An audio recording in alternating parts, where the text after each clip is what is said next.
அஸ்ஸலாமு அலைக்கும் வரஹ்மத்துல்லாஹி வபரகாத்துஹு. நம்ம குர்ஆன் காலேஜ் வகுப்பில் இன்றைக்கி 24வது கிளாஸில் இருக்கிறோம். அதில் தொழுகையை பற்றி எப்படி தொழுகணும், எப்படியெல்லாம் அதிலேருந்து பலன் அனுபவிக்கணும் அப்படிங்கிற ஒரு விஷயத்த சொல்லி தந்தாங்க உஸ்தாத் அவர்கள். அதற்கு முன்னாடி தொழுகும்போது நம்ம அல்லாஹ்வோட உறவாடுவதற்கு அல்லாஹ் கூறிய சொற்களை எவ்வாறு நாம் புரிந்து கொள்வது அப்படிங்கிற ஒரு விஷயம் சம்மந்தமாக கிளாஸில் பேசினோம். அதில் நாம் முக்கியமாக நம்ம என்ன செஞ்சுக்கிறணும், நம்ம குர்ஆனை விளங்குறதுக்கு அதை மூல மொழியான அரபு மொழியை தெரிஞ்சுக்கணும் அப்படிங்கிற ஒரு விஷயத்தை அடிக்கடி உஸ்தாத் அவர்கள் சொல்லி தந்துக்கிட்டே இருக்காங்க. அது உண்மைதான். மாற்று மதத்தில் ஒரு லேடி என்ன செய்கிறாங்கன்னா, லெஸ்லி அப்படிங்கிற ஒரு யூடியூப்பில் அவங்க என்ன சொல்கிறாங்க அப்படின்னா, குர்ஆனை நான் படிக்க ஆரம்பித்தேன், அதுக்குள்ளே நான் நுழைய ஆரம்பித்தேன். ஏதோ ஒரு விஷயம் எனக்கும் அந்த குர்ஆனுக்கு இடையில் ஒரு கட்டாகுது. நான் அந்த குர்ஆனை விளங்குவதற்காக 4 மொழிபெயர்ப்புகளை வச்சு நான் அதை விளங்க ஆரம்பித்தேன். அப்படி இருக்கும்போது அது என்னால் அது விளங்கவே முடியல. அது எனக்கும் அந்த குர்ஆனுக்கு இடையிலே உள்ள தொடர்பு அந்து போகிறது மாதிரி நான் அதை பார்த்தேன். அப்புறம் தான் அவங்களுக்கு விளங்குது, நாம் அந்த குர்ஆனை மூல மொழியிலேயே விளங்குவது தான் சிறந்தது அப்படின்னு சொல்லி அவங்க சொல்லியிருக்காங்க. இந்த குர்ஆனை குர்ஆன் மொழிபெயர்ப்புகளை வச்சு நம்ம தமிழாக்கம் பண்ணி மொழிபெயர்ப்பை வச்சு நாம் விளங்கும்போது குர்ஆனுடைய நிழல் அப்படிங்கிற ஒரு அழகான வார்த்தையை பயன்படுத்தியிருக்காங்க. அப்படிங்கும்போது அவங்க என்ன சொல்கிறாங்க, மாற்று மதத்தவர் அதை விளங்கும்போது அதை நான் எவ்வாறு உள்ளே நுழைஞ்சு அவங்க பார்த்துருக்காங்கங்கிறத நம்ம அதில் பார்க்க வேண்டிய ஒரு விஷயம், சிந்திக்க வேண்டிய ஒரு விஷயம். நாம் இது மாதிரி செய்கிறோமா அப்படின்னு பார்த்தோம்னா, நாம் பிறப்பு முஸ்லீம்களாகவும் வாழும் முஸ்லீம்களாக நாம் இருந்து இது வரைக்கும் அந்த மாதிரி ஒரு செயலை அது உள்ளே நோக்கி உள்ளே புகுந்து நாம் அதை பற்றி சிந்திக்கவே இல்லை. அப்படிப்பட்ட ஒரு நிலையில் தான் நம்ம இருந்துகிட்ருக்கோம். நம்ம இன்ஷா அல்லாஹ் நாமளும் என்ன செய்யணும், நம்ம மூல மொழியிலேயே நாம் விளங்கி கொள்ளக்கூடிய ஒரு மக்களாக நாம் ஆகணும். அதுதான் நம்ம முயற்சி செய்யணும் இன்ஷா அல்லாஹ். இப்போ நம்ம கிளாஸுக்குள்ளே போவோம். இப்போ தொழுகையில் நம்ம தொழுகையின் மூலமாக நம்ம முத்தக்கியாக ஆகிறதுக்கு ஒரு வழி அப்படி என்னன்னு பார்த்தோம்னா, அதில் அல்லாஹ் 2 ஹிதாயத்து மூலமாக அப்படின்னு நல்லா சொல்கிறான். ஹிதாயத்து 2 குவாலிட்டி. ஹிதாயத்துனா அதுக்கு 2 குவாலிட்டியில் ஒரு குவாலிட்டி என்னன்னா, அது பொருள் அறிவிப்பு செய்தி, அதாவது இப்படி பண்ணணும் அப்படி செய்யணும் அப்படிங்கிற ஒரு விஷயத்த சொல்கிறது தான் ஹிதாயத்து. அதில் 2வது குவாலிட்டி என்னென்னா, அதை பின்பற்றுவது தான் அதை முத்தக்கியாக ஆக முடியும் அப்படிங்கிற ஒரு விஷயத்த சொல்லி தந்தாங்க. அப்புறம் சூரத்துல் ஹஸ்ரில் 59வது அத்தியாயத்தில் என்ன இருக்குதுன்னா, மனிதர்கள் மோமீன்கள் மறைவானவற்றை நம்புவார்கள் அப்படிங்கிற ஒரு விஷயம் இருக்குது. அல்லாஹ்வை தனிமையில் இருக்கும்போது அல்லாஹ்வை நம்புவாங்க,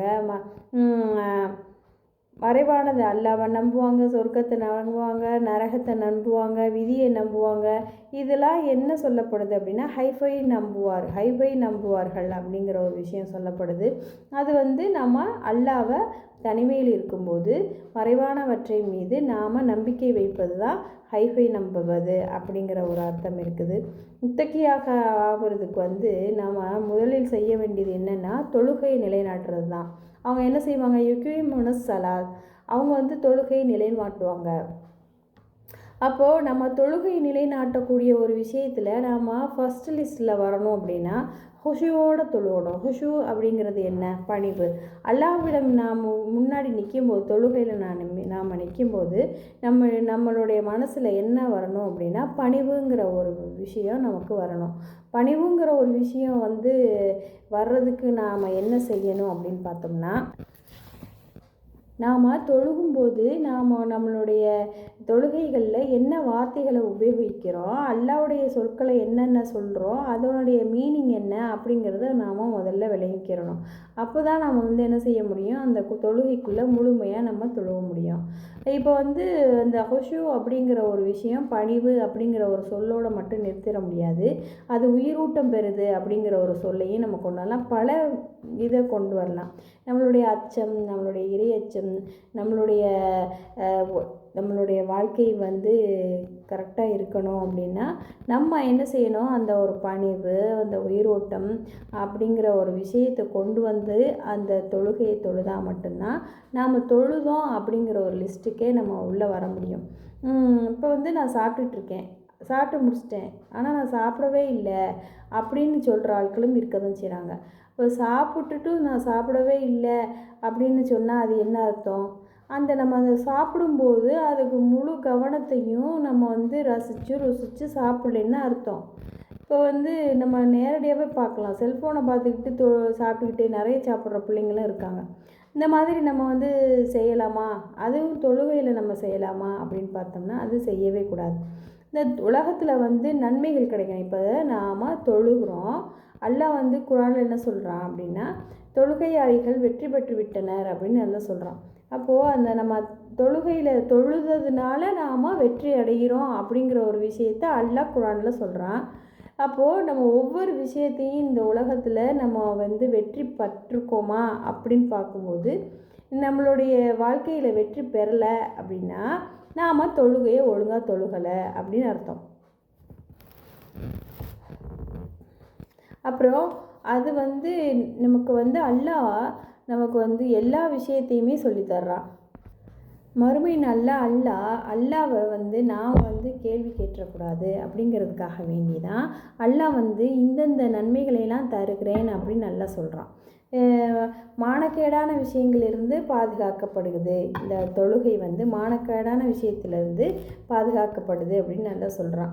அப்போது நாம் தொழுதோம் அப்படின்னா நம்ம அந்த மாதிரி ஒரு மானக்கேடான விஷயங்கள், அடுத்தவரை பேசுகிறது கூட மானக்கேடான விஷயங்கள் தான்.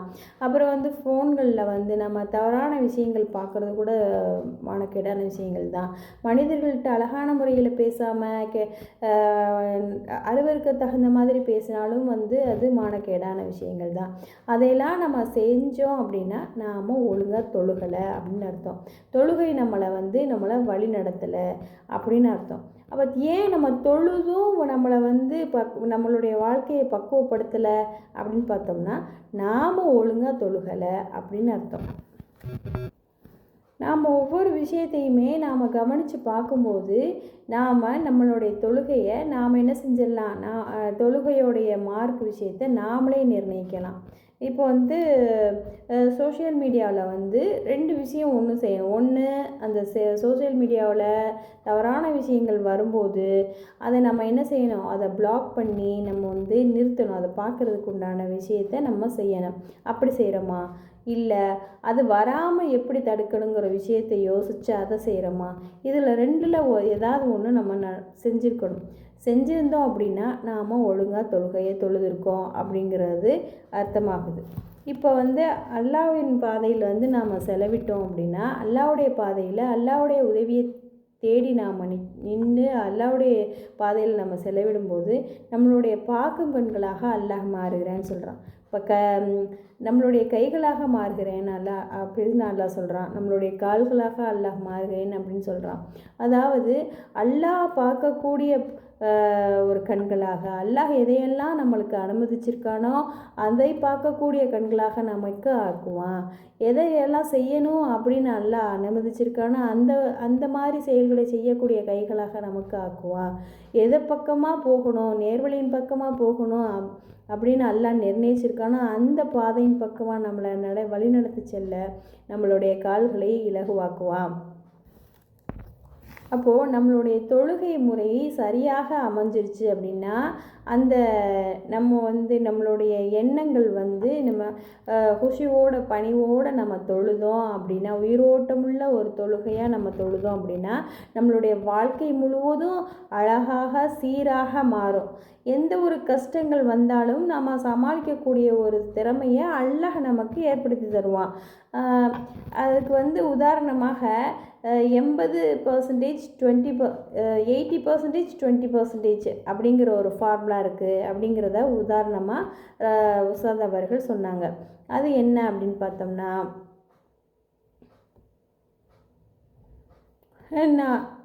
அதாவது என்ன சொன்னாங்க அப்படின்னா, இப்போ ஒரு வியாபாரமாக இருக்கட்டும், இல்லை வந்து நம்ம குடும்பத்தில் வைக்கிற பாசமாக இருக்கட்டும், இல்லை வந்து ஒரு ஃப்ரெண்ட்ஷிப்புகளை ஏற்படுத்துகிற ஒரு விஷயமா இருக்கட்டும், உலகத்தில் என்ன விஷயமா இருக்கட்டும், நம்மளுடைய எஃபோர்ட் வந்து 20% இருந்தால் மட்டுமே போதுமா. அந்த நம்ம எஃபோர்ட் வந்து 100% போடுவோம். அதில் முக்கியமானதாக 20% தான் நமக்கு 80% பலன்களை தருது அப்படிங்கிற ஒரு ஃபார்முலாவை கண்டுபிடிச்சிருக்காங்க. அதாவது இப்போ ஒரு வியாபாரம் இருக்குது அப்படின்னா 100 கஸ்டமர் வர்றாங்க அப்படின்னா இந்த 20 கஸ்டமர் வந்து அவங்க வந்து நமக்கு எந்த ஒரு இடைஞ்சலும் இல்லாமல் இலகுவாக அந்த 20% கஸ்டமர் நமக்கு வந்து நம்மளுடைய ப்ராடக்டை நம்பி அவங்க என்ன செய்வாங்க, இலகுவாக அவங்கள்ட்ட வர்ற வருமானம் 80% இருக்குது. அதே சமயத்தில் 80% கஸ்டமர்கிட்ட வந்து ரொம்ப நொயின்னு கேள்வி கேட்டு நம்மளுடைய ப்ராடக்டை வந்து பேரம் பேசி குறைச்சி அப்படிப்பட்ட கஸ்டமர்கள்ட்டேருந்து வர்ற ஒரு வருமானம்ங்கிறது வந்து 20% தான் இருக்குது அப்படின்னு சொல்கிறாங்க. அதே மாதிரி ஃப்ரெண்டுகளும் அப்படி தான். ஃப்ரெண்டுகளை எடுத்தாலுமே நம்ம நிறைய எஃபோர்ட் போடுற ஒரு ஃப்ரெண்ட்ஷிப் வந்து அவ்வளோவா நிலச்சி நிற்காதது அப்படிங்கிறது மாதிரியும், ஒரு 20% தான் அவங்க பாசம் காட்டியிருப்போம், அவங்கள வந்து நல்லா கவனிச்சிருப்போம், அவங்க வந்து அப்படிப்பட்ட மனிதர்கள் வந்து அதிகமான ஒரு ஃப்ரெண்ட்ஷிப்போடையும் இருக்கிறதாக, இது மாதிரி எல்லாத்துலேயுமே ஃபார்முலாவை கொண்டு வந்துடலாம் அப்படிங்கிற ஒரு விஷயத்த, இது பெரிய கான்செப்டாக இது உஸ்தாத் அவர்கள் வந்து இது சின்னதாக சொல்லி தந்தாங்க. இந்த ஒரு கான்செப்ட் வந்து நம்ம தொழுகைக்கும் பொருந்தும். ஒரு நாளையோடைய கடமையான தொழுகையை நம்ம தொழுகும்போது நம்மளுடைய நாள் முழுவதும் 24 மணி நேரத்தில் நாம் செலவழிக்கக்கூடிய நேரம் 1 மணி நேரமாக இருக்குதுன்னு வச்சுக்கோமே. அந்த 1 மணி நேர செலவு வந்து எப்படிப்பட்டதாக இருக்குது அப்படின்னா, நம்ம வாழ்க்கை முழுவதும் அழகாக மாறுவதற்கு அது வந்து ஒரு நல்ல நிலையாக அமையுது. அப்போ அந்த 20% 80%ங்கிற ஒரு விஷயம், அதில் வந்து நாம் வந்து 20% நாம் அழகான முறையில் தொழுகையை நிலைநிறுத்தி அதை வந்து பக்குவமாக நம்ம அல்லாட்ட பேசுகிறோங்கிற ஒரு எண்ணத்தோட பணிவோடு நம்ம தொழுகும்போது நம்மளுடைய வாழ்க்கையில் நடக்கிற அத்தனை விஷயங்களும் அழகாக மாறும் அப்படிங்கிறது வந்து கண்கூட நம்ம பார்க்கலாம். நமக்கு நாமே என்ன செஞ்சுக்கலாம், மார்க் போட்டுக்கலாம். தொழுகையை நாம் ஃபோக்கஸ் பண்ணும்போது அது வந்து தடுக்கும், தீமைகளை தடுக்கும் அப்படின்னு சொல்லி அல்லாஹ் சொல்கிறான். நபிமார்களுக்கு வந்து அல்லாஹ் வந்து நபிமார்களுக்கு வந்து செய்திகளை சொல்லி அல்லாஹ் அனுப்புனான். எப்படி அனுப்புனான்?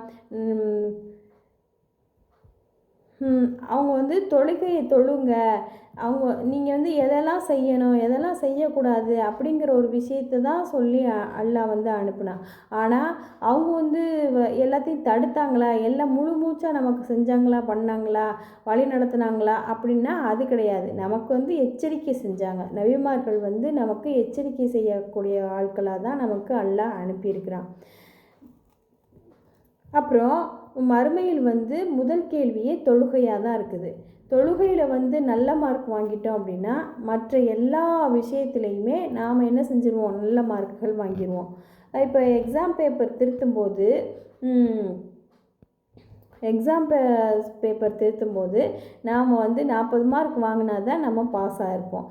ஆனால் இந்த தொழுகையை பொறுத்த வரைக்கும் இந்த தொழுகையை மட்டும் நாம் வந்து நல்ல மார்க் வாங்கிட்டோம் அப்படின்னா நம்ம எல்லா பிரச்சனைகள்லையும் எல்லா கேள்விகளுக்குமே நாம் முழு மதிப்பெண் வாங்கக்கூடிய ஒரு பாக்கியவாதிகளாக நம்ம மாற முடியும். அப்போ நம்ம தொழுகையை சரியாக தொழுகணும். அல்லாஹ் எப்படி காட்டி தந்தானோ அதே மாதிரியே நாம் தொழுகணும். அல்லாஹ் எதை விரும்புகிறான் அப்படின்னா, நம்ம தொழுகையில் நிற்கும்போது பணிவை விரும்புகிறான். அந்த பணிவை நாம் கொண்டு வரணும். அந்த சிந்தனைகளை ஒருமுகப்படுத்தி அல்லாஹ்வுக்காகவே தொழுகிறோம், நமக்காகவே தொழுகிறோம், இந்த வாழ்க்கையை வந்து கடைசி வரைக்கும் நல்லதாக அல்லாஹ் காட்டி தந்த வழிமுறையாக வாழ்வதற்காக, அதை நேர்த்திப்படுத்துவதற்காக இந்த தொழுகையை நாம் தொழுகிறோங்கிற நோக்கத்தோடு நாம் தொழுகணும். நம்ம முன்னாடி நம்மளுடைய அல்லாஹ் நம்மளை கண்காணித்தவனாக இருக்கிறான் அப்படிங்கிற ஒரு நோக்கத்தோடு இருந்து நாம் தொழுகணும். மறுமையின் முதல் கேள்வியான தொழுகையை பற்றிய கேள்வியை சிந்திக்கும்போது ரசூல் ஸல்லல்லாஹு அலைஹி வஸல்லம் சொல்லியிருக்காங்க, மனைவி கிட்ட வந்து நல்ல முறையில் நடந்து கொள்பவர் வெற்றி பெற்று விட்டார் அப்படிங்கிற ஒரு விஷயத்தை சொல்லியிருக்காங்க. அதை நாம் எப்படி நாம் விளங்கிக்கிறணும் அப்படின்னா, தொழுகையை நாம் ஒரு ஒரு ஒரு இன்சான் வந்து தொழுகையை வந்து நல்ல மாதிரியாக நான் கொண்டு வந்துட்டான் அப்படின்னா, மனைவிகிட்டையும் எந்த மாதிரி நடந்துக்குருவானா, நல்ல முறையில் நடந்துக்குருவானா. அவன்கிட்ட வந்து மனைவிகிட்ட வந்து நல்ல பேர் வாங்க முடியும். மனைவி தான் சர்டிஃபிகேட் கொடுக்கணுங்கிறது மாதிரி கிடையாது. இப்போ ரசூல் ஸல்லல்லாஹு அலைஹி வஸல்லத்தையுமே வந்து அவங்க மனைவிமார்கள் குறை சொல்லக்கூடியவங்களாக தான் இருந்தாங்க.